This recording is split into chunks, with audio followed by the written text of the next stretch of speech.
Estamos desarrollando una serie y yo quiero que ustedes me recuerden. Sí, vamos a hacerlo juntos, vamos a recordar episodio por episodio, capítulo por capítulo. ¿Cómo se llama la serie, primero que todo? Irresistible. ¿Qué es irresistible? La obra del Espíritu Santo, ¿cierto? Es lo que hemos aprendido en el libro de los Hechos. La obra del Espíritu Santo es realmente irresistible. No lo podemos contener al Espíritu Santo.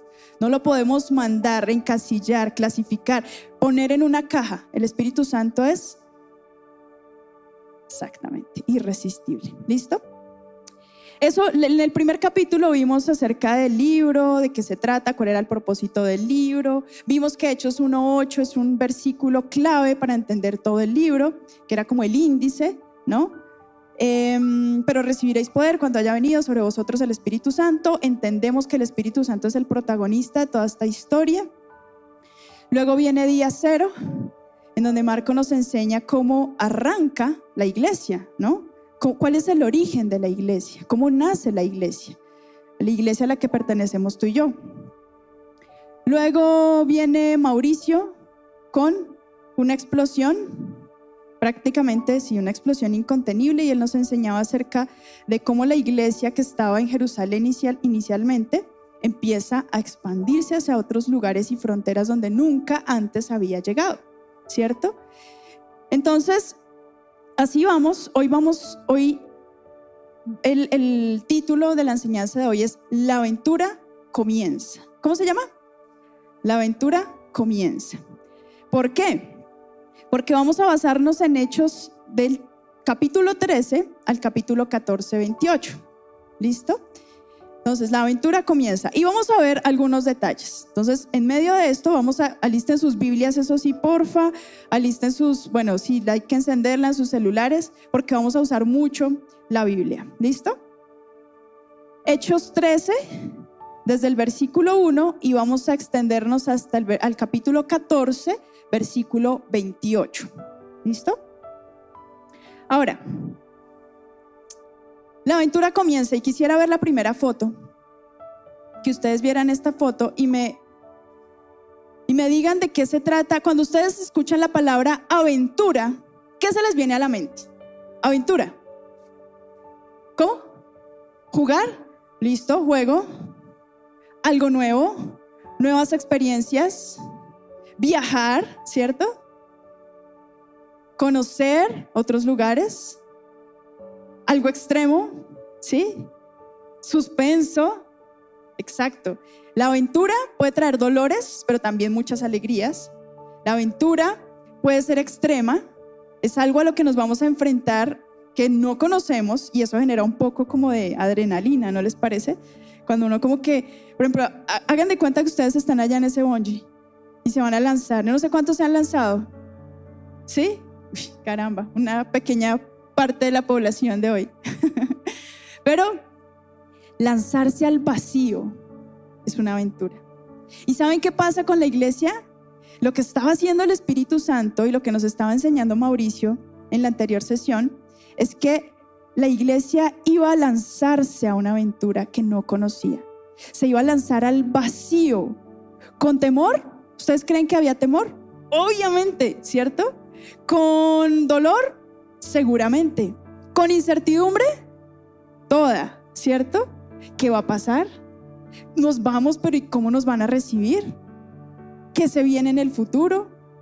Sí, es un saltar al vacío. Y es lo que vamos a ver a través de este primer viaje de Pablo. Primer viaje de Pablo.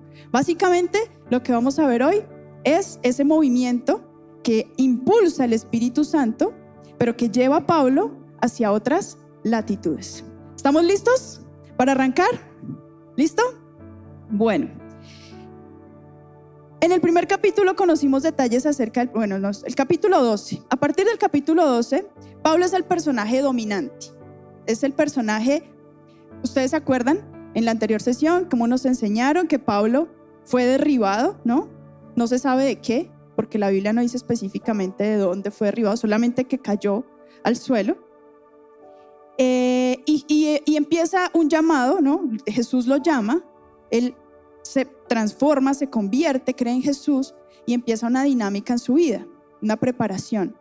Pero en este primer viaje vamos a ver cómo el Señor lo mueve y lo envía. ¿Listo?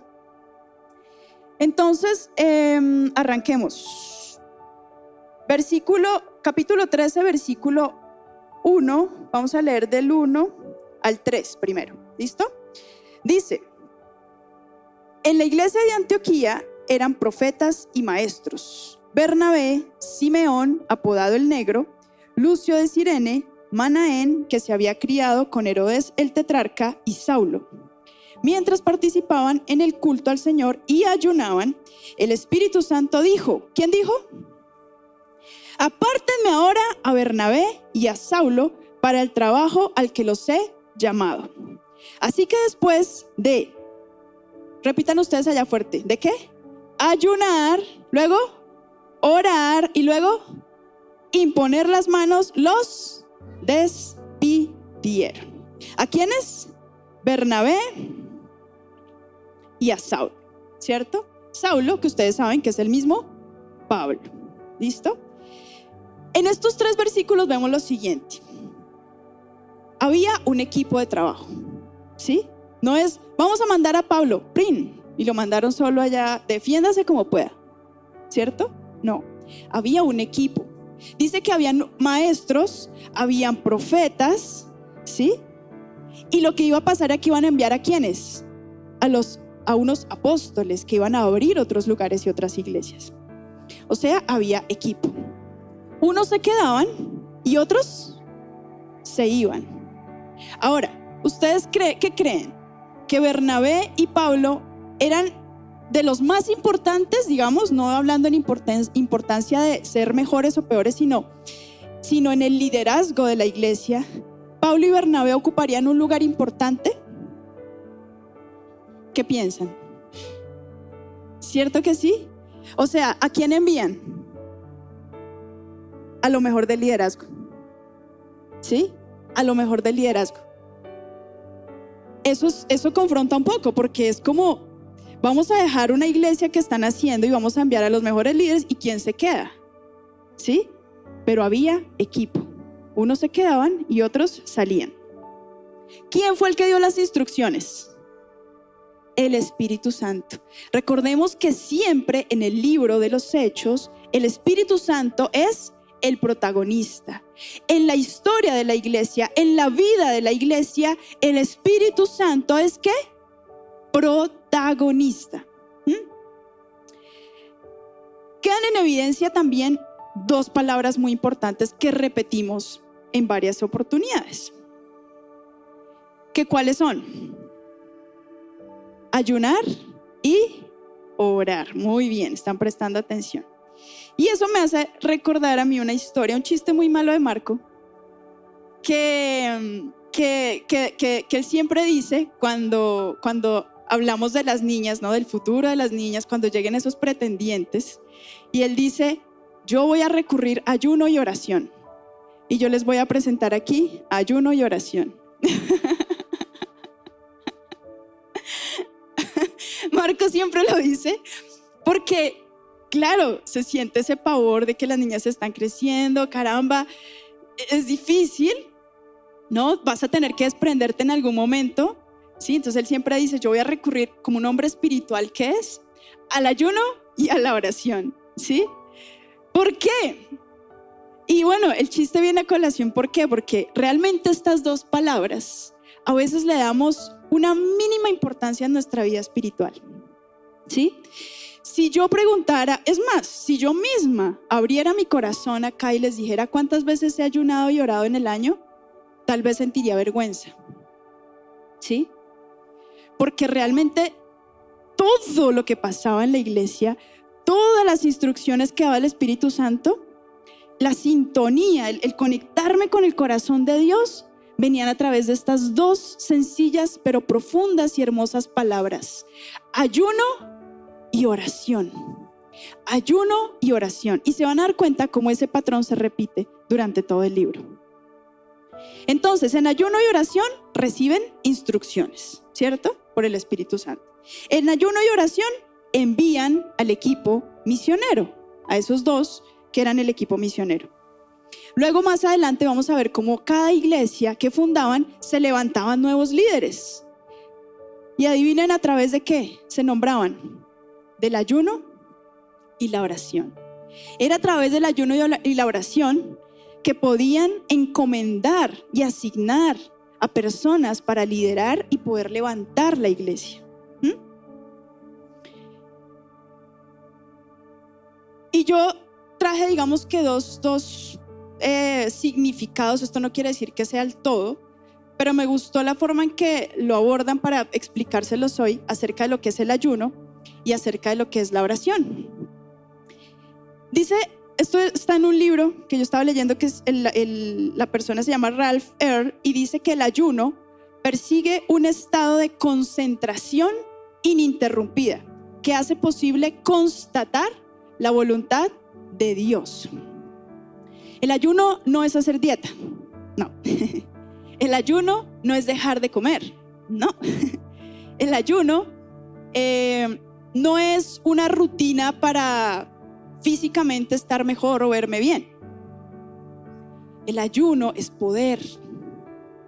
El ayuno es eternidad. El ayuno es una conexión especial que hay entre el hombre y Dios. ¿Por qué? Porque esta humanidad se hace pequeñita, ¿cierto? Nos recordamos. Nosotros todos tenemos mala memoria. Yo tengo la peor de todos. Pero normalmente tenemos mala memoria y a nosotros se nos olvidan mucho las cosas. Tenemos que estar recordándonos. Por eso la cena, por eso la Santa Cena, por eso, tenemos que estar recordando todo el tiempo. Y parte de esto es decirle nuevamente a nuestra carne, digamos nuestra mente, llamamos carne al cuerpo físico solamente, sino hablo de la mente, ¿sí? De lo que hay en nosotros, de esas pasiones desordenadas que hay desde dentro de nosotros, que no vienen de Dios, pero que están ahí, que es lo que dice Pablo. Y esto lamentablemente lo que siempre hace es alejarnos. Entonces lo que hacemos a través del ayuno es traer ese balance, decirle a este cuerpo y a esta mente, decirle: espérate, sí, es importante, pero necesito que le bajes un poco, ¿sí? Porque mi espíritu gobierna sobre mis emociones, sobre mi alma, sobre mis pensamientos. Entonces es un estado de concentración, ¿sí? Un estado de concentración. El ayuno requiere concentración. Si tú vas a ayunar un día, una semana, lo que sea, no es que hagas la rutina y la cotidianidad como siempre lo has hecho, sino que saques un espacio específico para tener ese tiempo de concentración, de entender lo que Dios está hablando y obedecer. Y cuando sientas esa confusión de cuál es la voluntad de Dios, qué es lo que quiere Dios, pues es una herramienta poderosa, porque vas a callar todas esas voces y vas a permitir que la voz del Espíritu Santo sea la que dirige y la que habla a tu interior. ¿Listo? Ahora la oración. La oración es la única conversación que abre nuestro mundo finito a las posibilidades de Dios. ¿A cuántos les gusta conversar? Casi a todos, ¿cierto? Es algo muy inherente, muy nato en los seres humanos. Nos encanta socializar. ¿Y saben qué es lo que siempre ha querido Dios con el hombre? Establecer una relación. ¿Y cómo establezco una relación? A través de la conversación. Yo no me puedo relacionar con Dios si no hay conversación. Y la conversación con Dios, lo que pasa es que es una conversación muy diferente a la conversación que yo puedo tener con mi esposo, con mis hermanos, con mis amigos, con mis hijas. Es muy diferente. Porque esa conversación quita mis limitaciones y me permite conectarme con el corazón de Dios, con la eternidad, con lo que realmente vale la pena, con lo que no perece. Esa es la oración. ¿Listo? Entonces ya tenemos esas dos claves. ¿Cuáles son las dos herramientas poderosas para los cristianos e hijos de Dios? Ayuno y oración. Acuérdense siempre de esos Rottweiler. ¿Listo? Misión en Chipre. Vámonos para misión en Chipre. Nos vamos a yo les voy a leer del versículo 14 al versículo 12. Estamos en el capítulo 13. Vamos a leer rápidamente. Bernabé y Saulo, enviados por el Espíritu Santo, bajaron a Seleucia y de allí navegaron a Chipre. Al llegar a Salamina, predicaron la palabra de Dios en las sinagogas de los judíos. Tenían también a Juan como ayudante. Recorrieron toda la isla de Pafos. Allí se encontraron con un hechicero, un falso profeta judío llamado Bar-Jesús, que estaba con el gobernador, Sergio Paulo. El gobernador, hombre inteligente, mandó llamar a Bernabé y a Saulo en un esfuerzo por escuchar la palabra de Dios.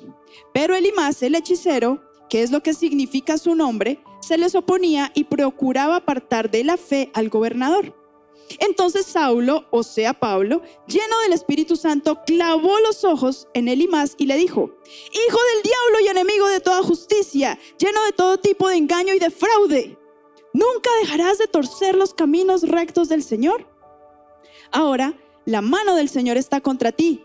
Vas a quedarte ciego y por algún tiempo no podrás ver la luz del sol.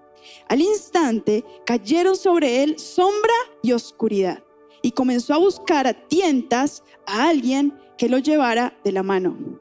Al ver lo sucedido, el gobernador creyó, maravillado de la enseñanza acerca del Señor. Muchas cosas encontramos aquí. Versículo 4. ¿Quién es el que guía la obra? Nuevamente, el Espíritu Santo. ¿Se trata de hombres llenos de habilidades y de poder? Se trata del Espíritu Santo. Ahora, dice que primero, espérame que yo me salté algo. Vamos a ver el mapa, ahora sí, para poder entender un poco todo este recorrido, porque habló de un montón de lugares que uno queda un poco perdido. Ahí está, no sé si alcanzan a ver bien. Sí, más o menos. Este es el primer viaje, ¿sí? ¿En dónde arranca la historia? Ellos estaban inicialmente en el capítulo anterior con Mauricio. La base de operaciones era Antioquía de Siria, que es esta que ustedes ven a la derecha. Y abajito está Seleucia. Esta ciudad, ellos lo que hicieron fue bajar de Antioquía de Siria a Seleucia, y Pablo ahí es donde es enviado a iniciar su recorrido junto con Bernabé y Juan, pero ya vamos a ver ahorita qué pasa con Juan. Y arrancan Seleucia, Salamina, Pafos, que es Chipre, luego se van a Perge, Listra, Antioquía de Pisidia, luego van a Iconio, Listra y Derbe. Son ciudades. Básicamente lo que hay al costado derecho es Turquía, Chipre, bueno, lo que hoy llamamos Turquía. Ese es el recorrido que hace Pablo, ¿sí? Son más o menos unas, 2, 4, 6 ciudades, 5 ciudades. Y fíjense en algo especial, que él arranca en Seleucia, ¿sí? Y prácticamente el recorrido que hace inicial se devuelve, ¿sí? Por todas las ciudades y regresa nuevamente a Antioquía de Siria. O sea, la base de operaciones. ¿Se acuerdan que era lo que nos decía Mao? ¿Cuál era la base de operaciones? Antioquía de Siria. ¿Listo? Entonces, están en Chipre, ¿no? Ya salieron de Seleucia. Espérame, déjame el mapita, por favor. Eso. Ahora se fueron para la isla de Chipre. Y en la isla de Chipre hay 2 ciudades. Pasan por allí. Y es donde está ocurriendo, en esa isla, es en donde está ocurriendo esto que estamos diciendo, donde se encontraron al hechicero, donde Pablo habló. Y hay algo muy particular, dice en el versículo 5, que predicaron la palabra de Dios ¿en dónde? En las sinagogas, ¿sí? Ustedes se acuerdan, incluso creo que Romanos también lo dice, que primeramente ¿a quién iba a llegar el mensaje? A los judíos, ¿sí? Primero a los judíos, luego a los gentiles, ya que eran otras personas, griegos, en fin, diferentes culturas. Pero inicialmente ¿a quién? A los judíos. Y esto está pasando tal cual, o sea, tal cual la Biblia lo menciona, tal cual sucede. Llega primeramente a los judíos. ¿Quién es el que los invita a hablar? Un oficial. ¿Un oficial qué? ¿Judío? No, un oficial gentil.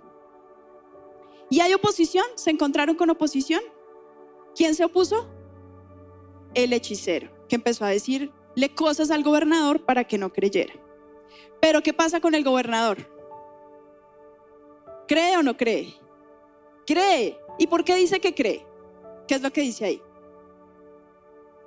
Por las maravillas que pudo evidenciar.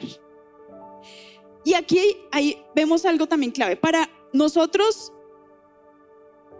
hacer un proceso claro de evangelización, ¿qué es evangelizar? Contar las buenas noticias, ¿cierto? Eso es evangelizar.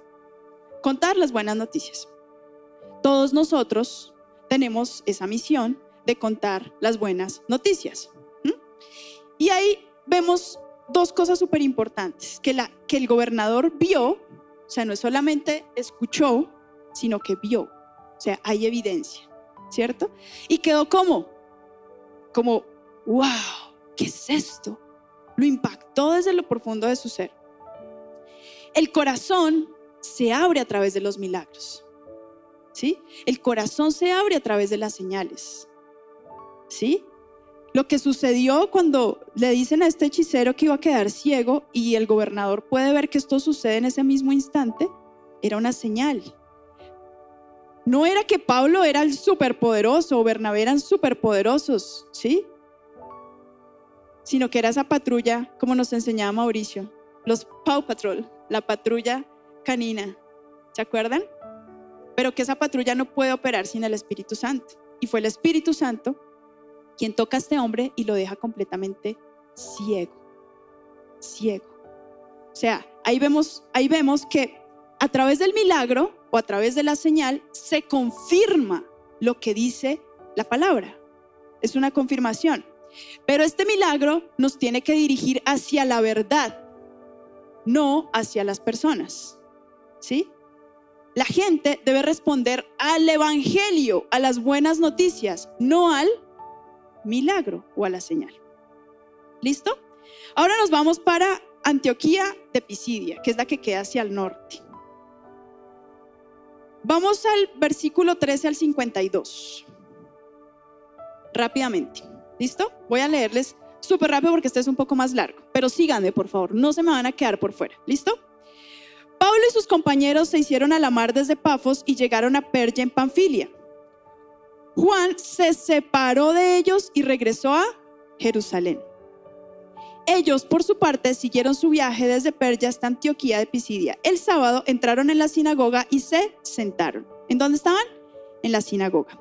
Al terminar la lectura de la ley y los profetas, los jefes de la sinagoga mandaron a decirles: hermanos, si tienen algún mensaje de aliento para el pueblo, hablen. Pablo se puso en pie, hizo una señal con la mano y dijo: escúchenme, israelitas, y ustedes los no judíos temerosos de Dios. El Dios de este pueblo de Israel escogió a nuestros antepasados y engrandeció al pueblo mientras vivían como extranjeros en Egipto.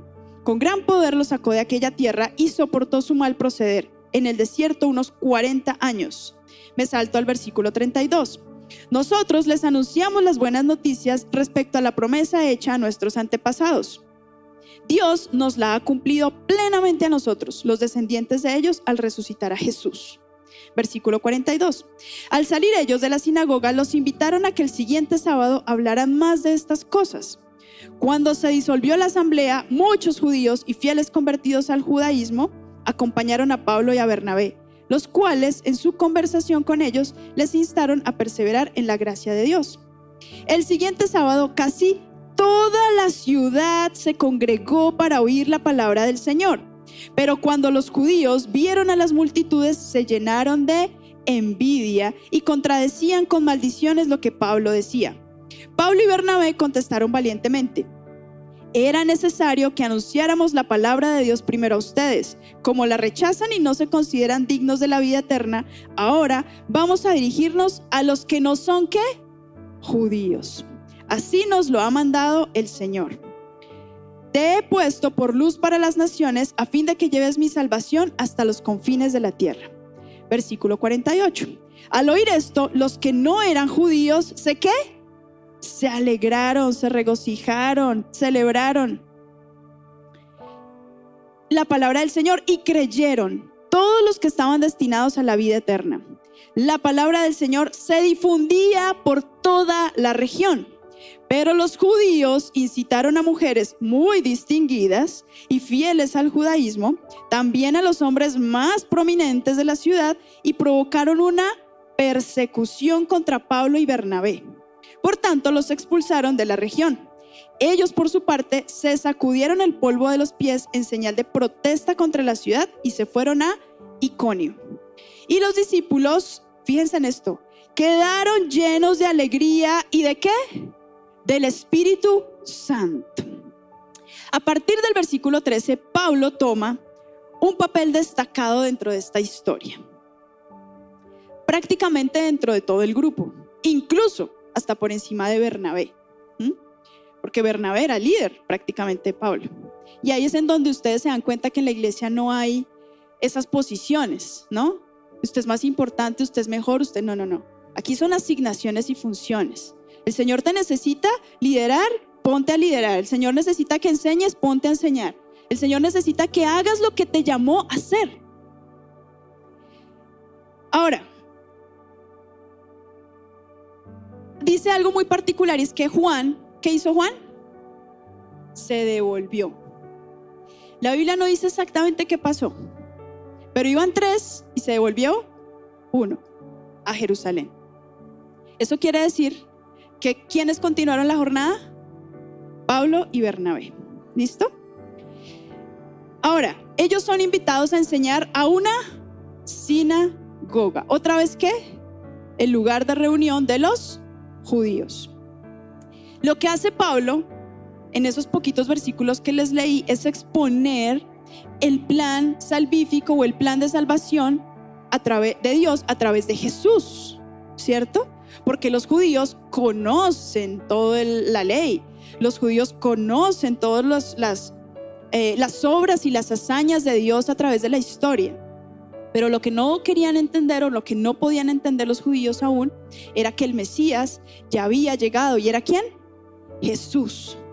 Entonces lo que Pablo hace es dirigirse a una población judía en una sinagoga, ¿cierto? Y les habla de Jesús.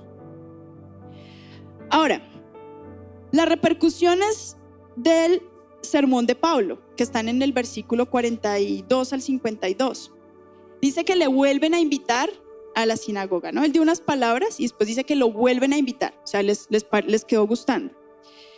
Pero dice también que esto produjo en los otros judíos o en otros judíos celos, envidia, ¿sí? Por lo que estaba pasando. Pero los gentiles, por su parte, reciben la palabra con mucha alegría, ¿sí? Porque los están haciendo parte de algo que inicialmente no era, entre comillas, para ellos. La palabra del Señor, o sea, la verdad de Dios revelada a la humanidad, es el contenido esencial del evangelio. Aquí el evangelio no es tú puedes, sé feliz, 3 reglas para que vivas una vida ordenada y apasionada, 5 mitos que tienes que derrumbar para que puedas alcanzar la felicidad. No. El contenido del evangelio no tiene que ver con nuestra alma, no tiene que ver con el ser humano, no tiene que ver con la humanidad. Precisamente el contenido del evangelio es que Él, Jesús, vino a la tierra a morir por ti, a morir por mí, y lo que yo no lograba hacer, que era acercarme al Padre, hoy lo puedo lograr. ¿Y saben qué otra cosa?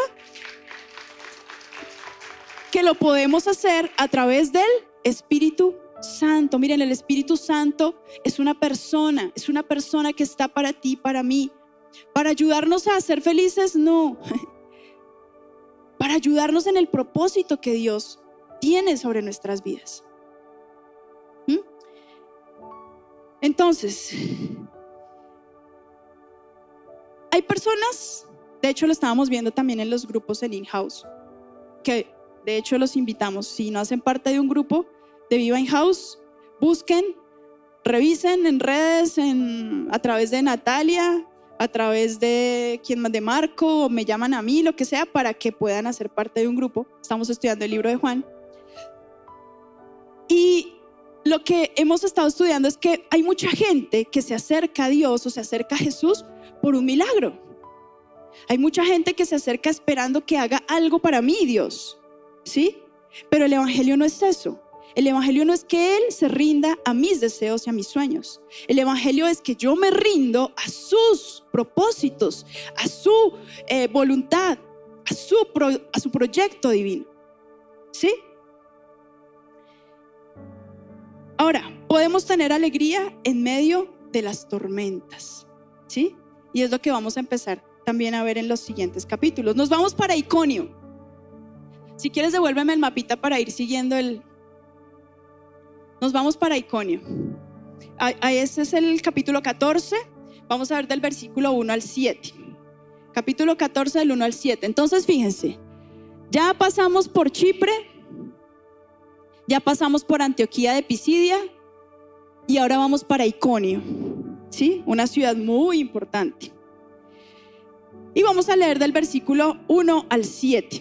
¿Listo? Arranco. En Iconio, Pablo y Bernabé entraron como de costumbre en la sinagoga judía. ¿En dónde? Listo. Hablaron de tal manera que creyó una multitud de judíos y de los que no son judíos. Pero los judíos incrédulos incitaron a los no judíos y les amargaron el ánimo contra los hermanos. En todo caso, Pablo y Bernabé pasaron allí bastante tiempo, hablando valientemente en el nombre del Señor, quien confirmaba el mensaje de su gracia, haciendo señales y prodigios por medio de ellos. La gente de la ciudad estaba dividida, unos de parte de los judíos y otros de parte de los apóstoles. Hubo un complot tanto de los no judíos como de los judíos, apoyados por sus dirigentes para maltratarlos y apedrearlos. Al darse cuenta de esto, los apóstoles huyeron a Listra y a Derbe, ciudades de Licaonia y a sus alrededores, donde siguieron anunciando ¿qué? Las buenas noticias. Las buenas noticias. ¿Quién es las buenas noticias? Jesús. Jesús. Eso es. Las buenas noticias es Jesús, que vino para rescatarte a ti y rescatarme a mí. En el versículo 1, Pablo y Bernabé entraron como de costumbre en una sinagoga judía. Pues, a ver, estamos arrancando, estamos empezando. Dice que primeramente va a llegar a los judíos, ¿cierto? Entonces, ¿cuál es el lugar preferido para arrancar? ¿Cierto? Digamos estratégicamente, ¿no? Si tú armaras una estrategia, pues ¿en dónde vas a empezar? Pues en una sinagoga judía, ¿cierto? Tal fue su predicación, dice, ¿sí? Y acuérdense que no era elocuencia, acuérdense que no era habilidad de comunicación, ¿no? De persuasión solamente, ¿sí? Era el Espíritu Santo a través de estos hombres. Y dice que creyeron unos poquitos judíos. ¿Creyeron qué? Muchos, dice que una multitud de judíos. O sea, yo digo, ¿cómo puede ser un discurso tan poderoso para que se conviertan y crean una multitud de judíos? Pero dice que también no solamente se convirtieron una multitud de judíos, sino también ¿quiénes? Gentiles, en ese caso los griegos. Ellos también estaban escuchando. Versículo 2 al 4. Siempre vamos a encontrar ¿qué? Oposición. Esto a mí me parece, eso es lo que yo les digo de saltar al vacío, lo que les mostraba en la primera foto. Porque es que uno piensa a veces que la vida cristiana es, o sea, no sé, como un jardín de rosas, como cantábamos en una canción viejita. Los viejitos se rieron, los que no. Pero a veces la vida en Dios, aunque pueda ser que no sea un jardín de rosas, sí lo vivimos de esa manera, porque esa adrenalina, ese riesgo, el estar en movimiento, en que Dios te lleve, te traiga, te proteja, te cura, estés en peligro, pero estés dando la vida, o sea, eso no es lógico, ¿sí? Pero es la obra del Espíritu Santo en medio de nosotros. Entonces siempre va a ser difícil, nunca va a ser fácil. Imagínate tú, Pablo, cómodo en su ciudad, tal, siendo entrenado, y de repente tenga que salir a un lugar que no conoce, que hablan otros idiomas. De hecho, les pasó una cosa muy chistosa que ya les voy a contar en la siguiente historia. Pero se sentían incómodos, no era fácil. O sea, imagínate tú por un momento que yo te diga, no, te sales de Bogotá de repente y te voy a mandar a, no sé, a Turquía, precisamente, para allá. O a la India, ¿sí? Culturas diferentes, lenguajes diferentes, tú no tienes ni idea de cómo es la comida, cómo son sus costumbres. Es muy difícil. Pero el Espíritu Santo siempre les dio las estrategias. Ahora, el Evangelio hizo que la ciudad se dividiera, ¿sí? Dice que unos creyeron, otros no, y la ciudad estaba como partida en dos. Así que dice que los iban a apedrear, a matar. Entonces, ¿qué tienen que hacer? Salir huyendo, ¿cierto? Así que huyen hacia Listra y Derbe, otras dos ciudades importantes. Ahora vámonos para Listra y Derbe. Versículo 8 al 20 del mismo capítulo 14. Capítulo 14, 8 al 20. ¿Listo? Yo voy a leer y ustedes me siguen. ¿Listo? En Listra vivía un hombre lisiado de nacimiento que no podía mover las piernas y nunca había caminado. Estaba sentado escuchando a Pablo, quien al fijarse en él y ver que tenía fe para ser sanado, le ordenó con voz fuerte: ponte en pie y enderézate. El hombre dio un salto y empezó a caminar. Al ver lo que Pablo había hecho, la gente comenzó a gritar en el idioma de Licaonia: los dioses han tomado forma humana y han venido a visitarnos. A Bernabé lo llamaban Zeus y a Pablo Hermes, porque era el que dirigía la palabra. El sacerdote de Zeus, el dios cuyo templo estaba a las afueras de la ciudad, llevó toros y guirnaldas a las puertas y con toda la multitud quería ofrecerles sacrificios. Al enterarse de esto, los apóstoles Bernabé y Pablo se rasgaron las vestiduras y se lanzaron por entre la multitud gritando: señores, ¿por qué hacen esto? Nosotros también somos hombres mortales como ustedes. Las buenas noticias que anunciamos son que dejen estas cosas sin valor y se vuelvan al Dios viviente, que hizo el cielo, la tierra, el mar y todo lo que hay en ellos.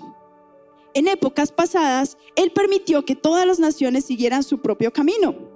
Sin embargo, no ha dejado de dar testimonio de sí mismo haciendo el bien, dándoles lluvias del cielo y estaciones fructíferas, proporcionándoles comida y alegría de corazón. A pesar de todo lo que dijeron, a duras penas evitaron que la multitud les ofreciera sacrificios. En eso llegaron de Antioquía y de Iconio unos judíos que hicieron cambiar de parecer a la multitud. Apedrearon a Pablo y lo arrastraron fuera de la ciudad creyendo que estaba muerto. Pero cuando lo rodearon los discípulos, él se levantó y volvió a entrar a la ciudad. Al día siguiente partió para Derbe en compañía de Bernabé. Qué impresión, ¿no? Estas historias como que le hacen a uno como Paro Grisales, ¿no? Erizar. Pero fíjense, Pablo primero del versículo del 8 al 10 se fija en una persona y hablan de un lisiado. Dice que nunca había caminado, pero dice que Pablo sintió, vio, no sé, lo percibió, la fe que tenía ese hombre. Y yo digo a veces: uy, Señor, ¿nosotros sí seremos realmente espirituales? Esto me confronta, de verdad. El poder sentir y percibir que hay fe para que la persona sea sanada y pueda ser nuevamente puesta sobre sus pies, algo que nunca había experimentado en toda su vida, el caminar. Y esto lo ve Pablo, lo siente Pablo y sabe que en ese hombre hay fe. ¿Y qué le dice? Levántate. Le dice como: venga, de pronto si cree en Jesús, levántate, le dice. Levántate. Con autoridad. Pero nuevamente, ¿autoridad de Pablo?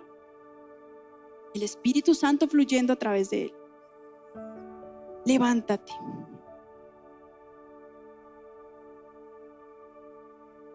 algo también que me parece, no sé, como para meditar y reflexionar mucho, es por qué Pablo se detiene solamente en esta persona, ¿no? Hubiese podido decir, sanidad para todos, ¿sí? Todos los que quieran ser sanos, pónganse en pie que el Señor los va a sanar. No. El actuar de Dios es diferente.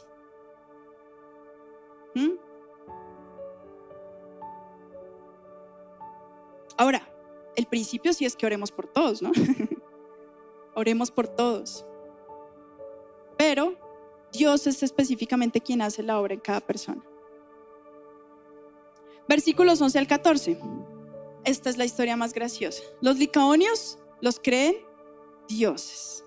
Ustedes saben, cultura griega, ¿sí? Zeus, Hermes. ¿Ustedes han escuchado de Zeus? ¿De Hermes? Bueno. Ellos dicen, wow, los dioses se tomaron forma humana y llegaron a estar entre nosotros. Y toda la gente, sí, vaya usted rápido, sacerdote, traiga sacrificios. Listo, venga, póngales guirnaldas, adórnelos, hagamos sacrificios para ellos. Yo me imagino a Pablo y a Bernabé, que no les entendían papa de lo que estaban hablando, ¿no? Tratando de entenderles como, ¿qué está hablando esta gente? ¿Qué está diciendo? Los veían yo creo que moverse de un lado para otro. ¿Qué están haciendo? Cuando Pablo y Bernabé dice, por fin se dieron cuenta de lo que estaba pasando, ahí sí como que intentan meterse en la multitud y decirles, no, ¿qué están haciendo? ¿Saben?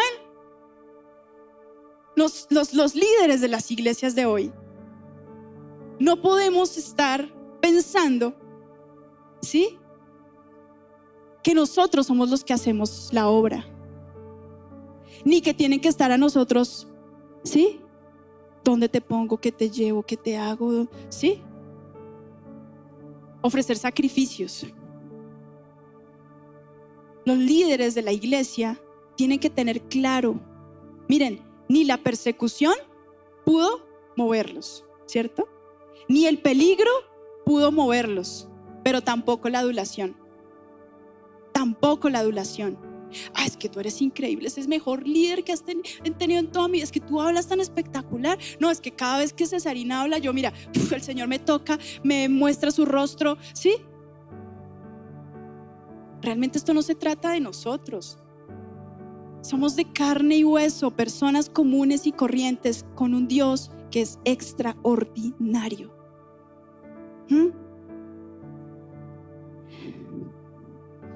¿Por qué hacen esto? ¿Por qué hacen esto? Le dice, nosotros somos iguales que ustedes. Somos iguales. Y le dice, vuelvan al Dios verdadero. ¿Y saben qué pasa aquí? Que el discurso de Pablo cambia. En el discurso en las sinagogas, ¿qué era lo que hacía? Presentar la ley, presentar el plan de Dios y presentar a Jesús. Pero aquí ellos no tienen ni idea de nada. ¿Qué tenemos que hacer? Ponernos en el contexto de la gente para poder dar el mensaje que da vida, comunicar esas buenas noticias. Contexto social, contexto económico, contexto, no sé, emocional, político. ¿Sí? Ellos eran, esto lo hacía el Espíritu Santo, pero tenemos que ser inteligentes para comunicar el mensaje. Él ya aquí no habla de que el pueblo de Israel, porque ellos no tenían ni idea de qué pueblo de Israel ni qué nada, ¿sí o no? ¿Qué les habla? Les habla de algo más general, les habla de la creación del mundo, de la lluvia, ¿sí? De las cosechas. ¿Quién está detrás de todo eso? Dios. Ese Dios que ellos no han conocido.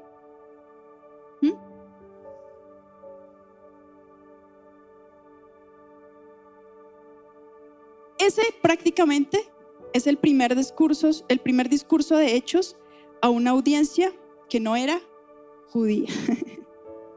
Este es el primer discurso.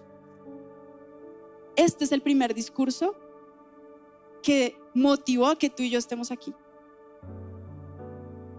Si no hubiese sido por ese discurso, la iglesia no hubiese avanzado. Fue por ese discurso que se salió por fin de la cultura para llegar a otras personas, que fue lo que Dios prometió. ¿Se acuerdan en Hechos 1:8? Jerusalén, ¿cierto? Judea, luego Samaria y luego hasta lo último de la tierra.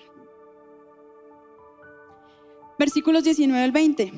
Llegaron los judíos que venían de los primeros lugares visitados. Ya Pablo y Bernabé habían visitado otras ciudades y resulta que ellos se fueron como siguiéndole los pasos y empezaron a influenciar a la multitud. Y querían apedrear, o no, y lo hicieron de hecho. ¿Apedrearon a quién? A Pablo. Y lo dejaron casi, lo que hicieron fue arrastrarlo, ¿cierto? Tin, tin, tin, y lo sacaron de la ciudad porque ya prácticamente estaba muerto para ellos. Pero hay algo muy especial y muy bonito que sucede en ese momento. Y es que dice que los discípulos lo rodean. ¿Saben? En la vida cristiana no es de llaneros solitarios.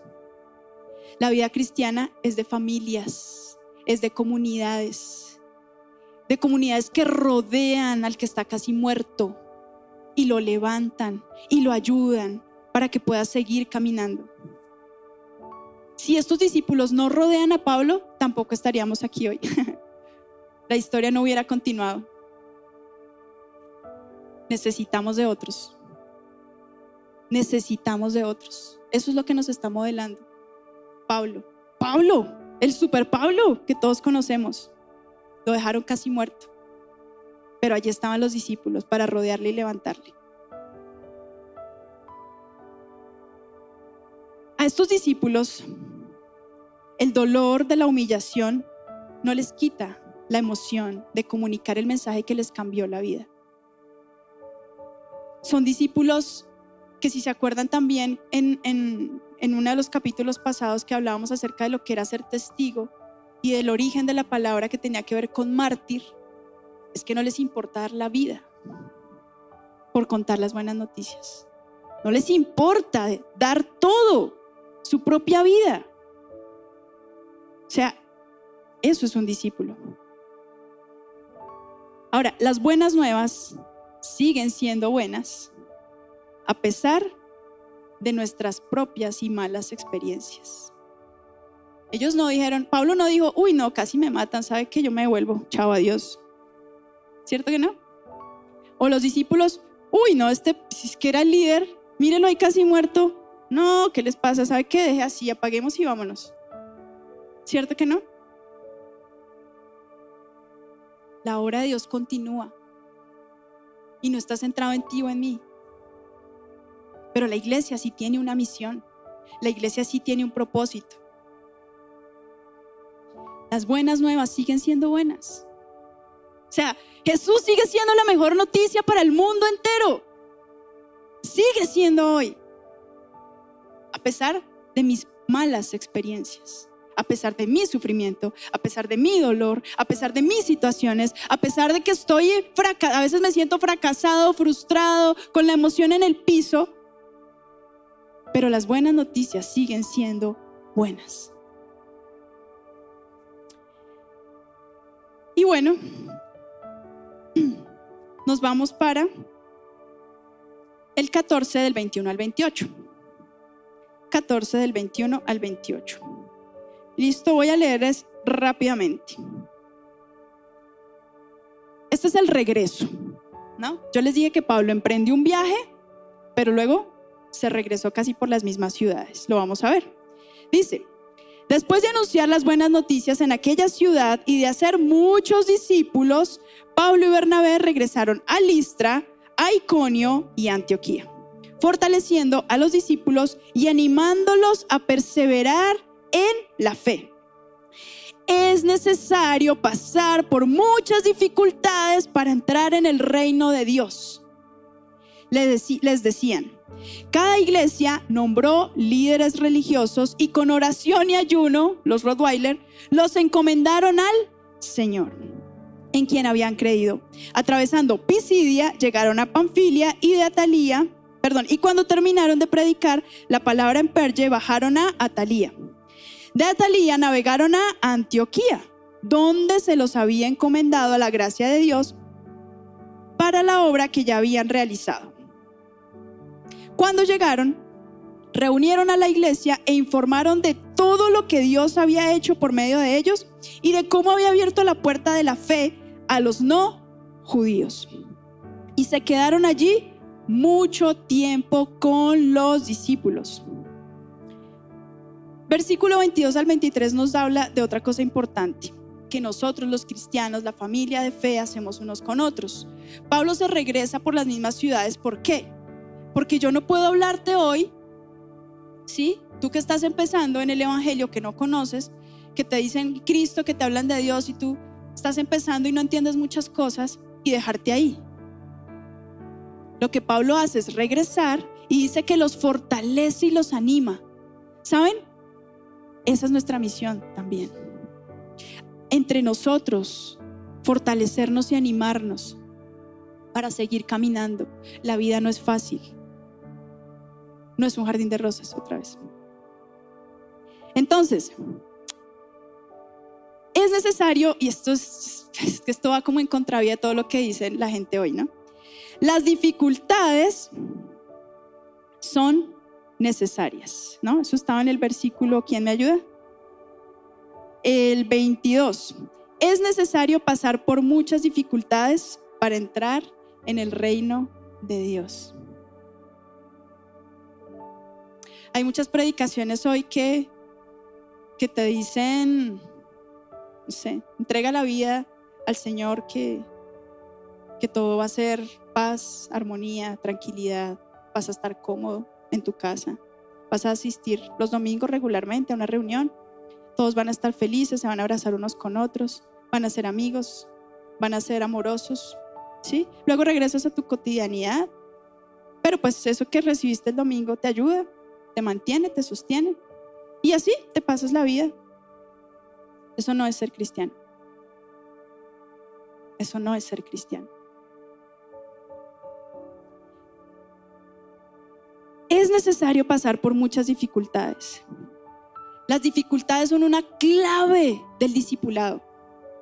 Son una clave del discipulado. Porque cómo yo aprendo, cómo yo vivo, cómo yo experimento si no es a través de los momentos difíciles. Cómo yo puedo creer en Dios si no he tenido la experiencia de que Él me haya rescatado. Cómo puedo saber que Dios puede sanar cuando no he tenido enfermedad. Cómo puedo yo saber que en Jesús está mi esperanza si no he tenido tribulación y Él ha venido a mi rescate. Hace parte del discipulado. El discipulado es eso, entrenamiento. Y se nombran líderes a través de ¿qué? De oración y ayuno. Y así los encomiendan a Dios. ¿Ustedes se acuerdan que antes de que Jesús escogiera a sus 12 discípulos, ¿Él qué hizo? Se fue para un monte y allí pasó toda la noche orando. Toda la noche orando para escoger a sus 12 discípulos. No, es que Jesús es Dios y Jesús no necesita orar. Claro que sí, nos lo modeló todo el tiempo. Todo el tiempo. Es la única forma de hacer que esto baje la guardia y podamos obedecer la voz de Dios. Ayuno y oración. Los líderes cristianos son personas de oración. Los líderes cristianos son personas de oración constante. Dice que permanezcamos, es lo que dice la palabra. Permanezcamos en la oración, perseveremos en la oración. El liderazgo, vuelvo y repito, no tiene que ver con nivel de importancia, sino de función y asignación. Los grupos tienen que ser bien dirigidos, ¿cierto? Por eso se necesitan líderes, porque se necesita dirección. Pero los dirigentes trabajan en un contexto de equipo, no como el supremo, ¿no? Los líderes trabajan en equipo, así funciona la iglesia. Entonces, la iglesia que se compromete y se dispone para obedecer al Espíritu Santo se caracteriza por tener una visión misionera, que trabaja por algo más que sostenerse o mantenerse más allá de reunirnos, de cantar juntos. Claro que eso es importante, no quiero decir que no. Es muy importante para nuestra vida de fe. Y el Señor dice que su presencia está en medio de su pueblo y en medio de sus cantos y en medio de su alabanza, ¿sí? Pero nosotros venimos aquí para ser entrenados. ¿Por qué? Porque hay gente que necesita salir. Hay gente que necesita ser enviada. ¿A dónde?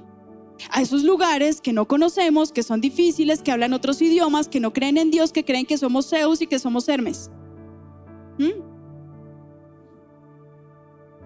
Si el evangelio es el único camino a la salvación, ¿o alguien aquí cree que hay otro camino? El evangelio es el único camino a la salvación. Y si es así, entonces nuestra tarea realmente se hace urgente. Urgente. Nuestra tarea de hablar, de comunicar, de contar las buenas nuevas. Es el único camino. Necesitamos hablar. No solamente con palabras, con hechos. Que las señales que acompañaron a estos hombres valientes nos acompañan a nosotros hoy, de hecho, y nos acompañan a nosotros hoy. Las obras, que son los milagros, que se constituyen en la evidencia, y las palabras, que son los discursos, son igual de importantes en el proceso evangelizador. Cuando yo estoy contando las buenas noticias, como es algo que viene a través del Espíritu Santo, Él me usa para hablar, pero esas palabras vienen de Él, pero adicionalmente hay una evidencia, algo que es lo que impacta. ¿Se acuerdan del corazón del hombre, del gobernador gentil? Que fue impactado por eso, porque vio a Dios actuar. No solo se quedó en palabras, vio a Dios actuar. Ese es el proceso evangelizador. Ahora, la oración debe ser la vida diaria de la iglesia. Una iglesia que no ora no es una iglesia, porque entonces no está recibiendo instrucción de Dios, porque entonces no tiene la guía del Espíritu Santo, porque entonces hace su propia voluntad y está tal vez generando algo que no viene realmente de Dios. La oración debe ser la vida diaria de la iglesia. Miren, aquí como vimos en Hechos, es el punto inicial de cualquier gran movimiento. La oración en lo secreto. ¿Por qué? Porque después Él nos va a llevar a lo público. Es lo que dice su palabra. Y entonces, para cerrar, vemos en la vida de Pablo un patrón muy interesante acerca de su llamado. Primero, Dios lo llama, ¿cierto? ¿Se acuerdan? Que Él se aparece así, de repente Él escucha una voz del cielo y se cae al suelo y dice: ¿quién eres tú? Y Jesús le dice: ¿por qué me persigues? Y Él entonces se da cuenta que Jesús es real, ¿cierto? Y lo llama. Y luego le dice: bueno, ahora vaya, busque por favor creo que fue a Bernabé, de hecho. Creo que fue a Bernabé, que fue y lo dijo: vaya, búsquelo y pídale por favor que ore por usted. Ananías, sí, gracias, Ananías. Busca a Ananías para que ore por él, ¿cierto? Y empieza un proceso. Algunos dicen que es un proceso de antes de este viaje, ¿no? De esta aventura que apenas estaba empezando. Hubo un proceso de preparación de unos 10 años aproximadamente, ¿sí? 10 años. Entonces Dios lo llamó, Dios salió a su encuentro, lo llamó. Ahora viene la consagración. Dios lo consagra. ¿Qué es consagrar? Apartar. ¿Sí? Es cuando le dice a Pablo: apárteme. ¿Se acuerda que en algún momento leímos? Apárteme a Pablo y a Bernabé para la tarea. ¿Sí? ¿Qué es eso? Apártelos y entrénelos. Necesitan ser entrenados. ¿Y sabes por qué tú estás hoy aquí? Porque estás siendo entrenado. Nosotros no venimos a escuchar un mensaje bonito que nos haga sentir bien. Nosotros venimos a ser entrenados para el propósito y la obra que Dios nos está llamando a hacer.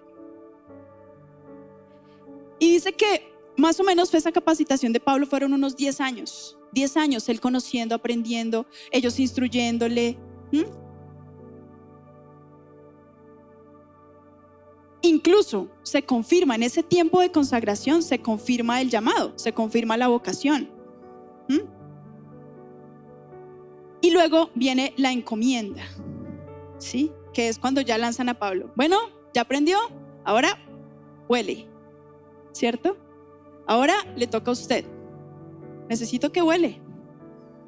¿Eso quién lo sabe? ¿Nosotros mismos reconocemos eso? ¿Quién puede determinar cuándo es el momento de volar? Dios mismo, y lo confirma a través de su Espíritu Santo. Pero algo muy especial que vemos en ese patrón, y es que Dios utilizó a la iglesia para la preparación de Pablo, ¿no?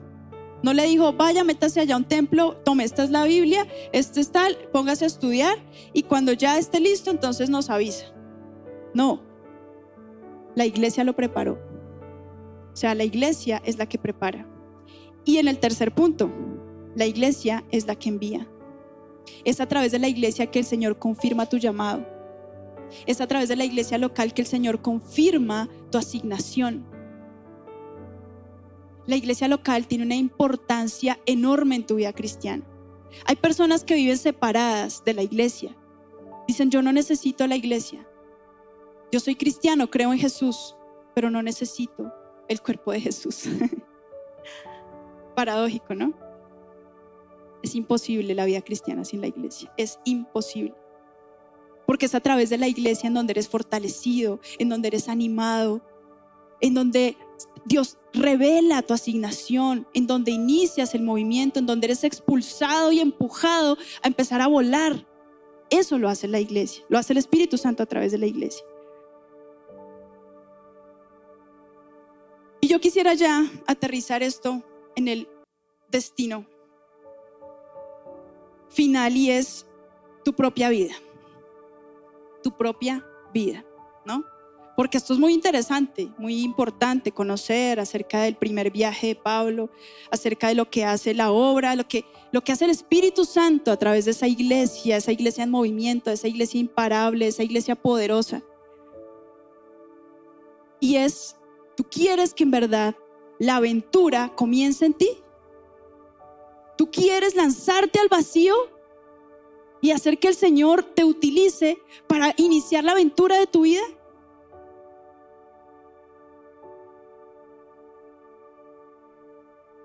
Ese mismo patrón ocurrió con varios personajes, no solo con Pablo. ¿Se acuerdan de David? ¿Se acuerdan que dice que detrás de las ovejas lo llamó, ¿no? Y luego ¿qué? Ya lo ungió como rey y listo, hágale. ¿Qué pasó? Él peleaba con osos, peleaba con, ¿qué más? Bueno, fue preparado en la batalla, fue preparado. Él no, incluso hasta después que lo ungieron, él no era rey todavía. O sea, el profeta lo unge, dice, esta es tu asignación, este es tu llamado, pero necesitas prepararte. Y eso es lo que ocurre en la vida de nosotros. Necesitamos preparación. ¿Cuánto tiempo? Para todos es completamente diferente. Si hoy estás aquí, es posible que el Señor ya haya salido a tu encuentro, ya se haya parado allá y ya hayas escuchado esa voz que te dice, hey, ¿por qué me persigues? O hey, aquí estoy.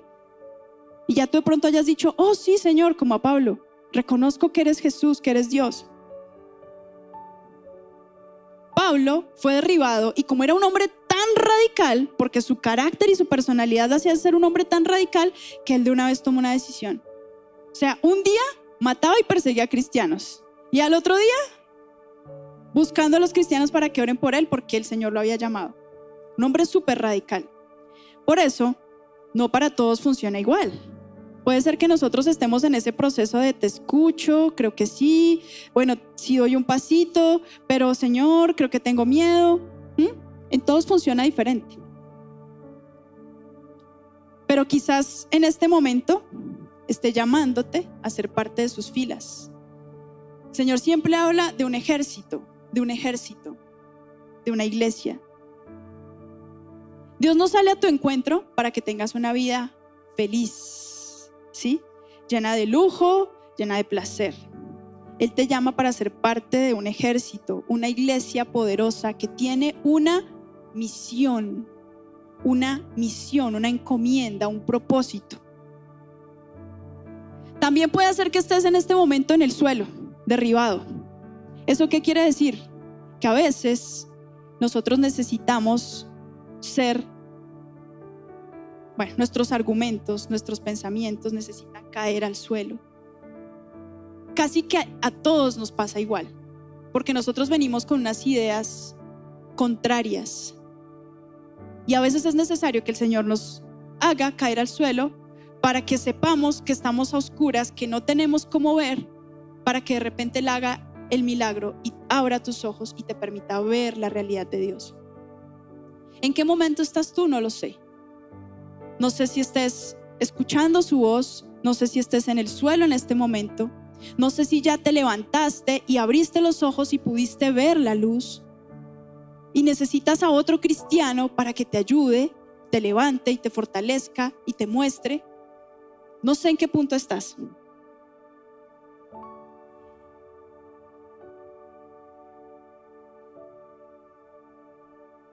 Pero aquí nosotros podemos prepararte.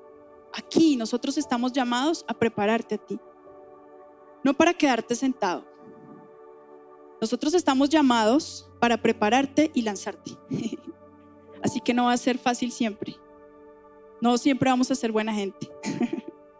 A veces hay que lanzar, a veces hay que empujar, a veces hay que sacar de la zona cómoda, pero eso hace parte del crecimiento, porque queremos verlos volar.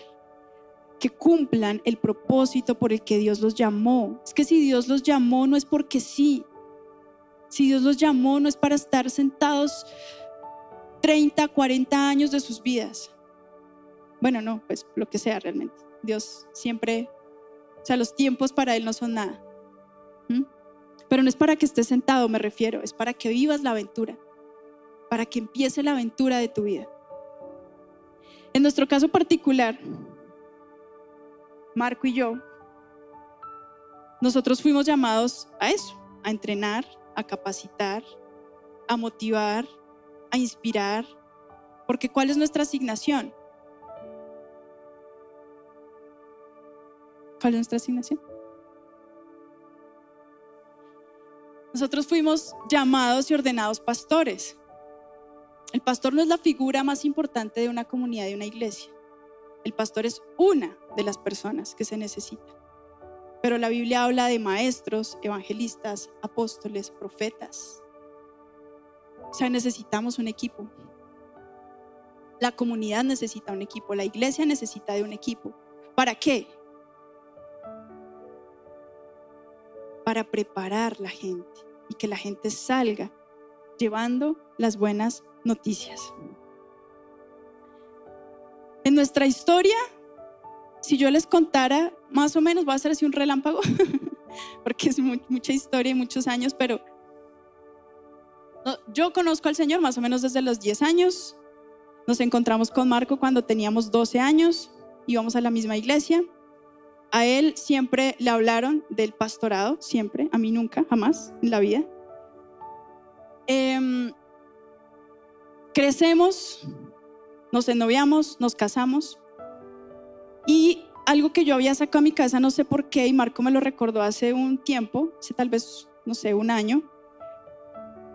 El Señor a nosotros, a mí nunca o sea, no se sienta mal si usted de pronto dice, pero es que yo no sé para qué sirvo.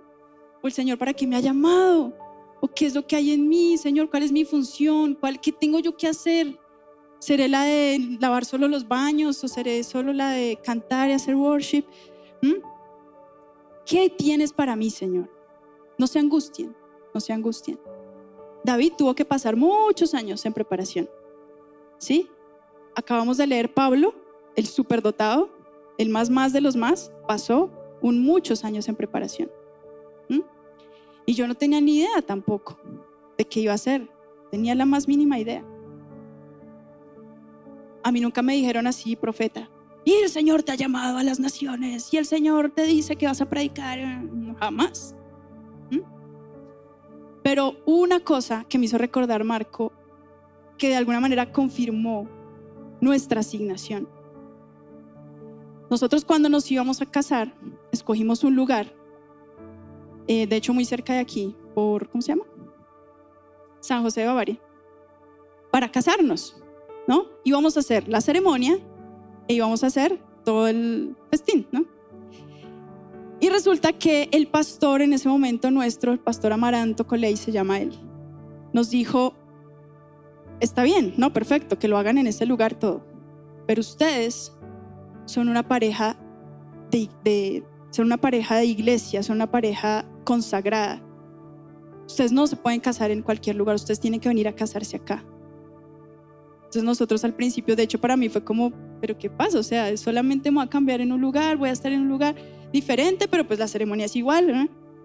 No, un día antes de que nosotros nos casáramos y diéramos el sí en esa ceremonia, fuimos nosotros dos solitos con el pastor y nos casó ese día, un día antes.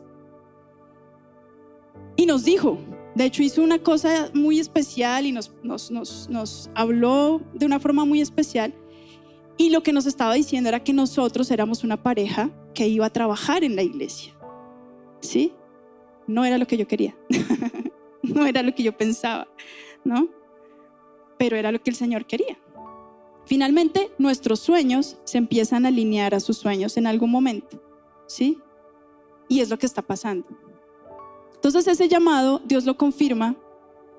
Yo tampoco había caído en cuenta de eso hasta hace muy poco que el Señor empezó a hablar y acelerar un poco el proceso. Entonces, si les digo yo, nuestro proceso o mi proceso personal pudieran ser unos 20 años, incluso más de 20 años de preparación y entrenamiento. Ahora, eso no quiere decir que yo ya lo alcancé todo y que ya estoy súper, ¿no? Porque el mismo Pablo lo dice, no que yo haya terminado ya, ni que sea perfecto, ¿cierto? O sea, no.